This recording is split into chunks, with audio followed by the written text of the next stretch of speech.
নমস্কার বন্ধুরা, আপনাদের সবাইকে ফুড সন্ধ্যা চক্রবর্তী অফিসিয়াল চ্যানেলে স্বাগত। আজকে আমি চলে এসেছি নতুন একটি রেসিপি নিয়ে। আজকে নতুন রেসিপিতে আপনাদের সবাইকে স্বাগত।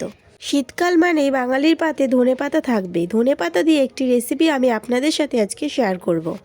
ধনেপাতার সবথেকে সহজ রেসিপি হচ্ছে ধনেপাতা বাটা, যেটা আপনার 2 মিনিটে বানিয়ে নিতে পারেন। এখানে আমি বেশ কিছুটা ধনেপাতা নিয়ে সেগুলোকে পরিষ্কার করে ধুয়ে কেটে নিয়েছি।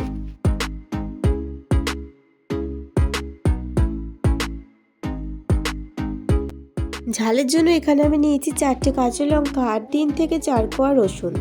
আপনারা চাইলে রসুনটা স্কিপ করতে পারেন। এরপর আমি ধনেপাতাগুলো মিক্সারে মিক্সড করে নেব। আপনারা কিন্তু চাইলে এখানে শিলনোড়া ব্যবহার করতে পারেন। শিলনোড়ায় বাটা ধনেপাতা বাটা অনেক বেশি টেস্টি হবে খেতে মিক্সারের থেকে। পুরনো দিনে ঠাকুমারা কিন্তু শিলনোড়ায় বেটে রান্না করতে বেশি পছন্দ করতেন। মিক্সারের মধ্যে পরিমাণ মতো লবণ দিয়ে দেবেন।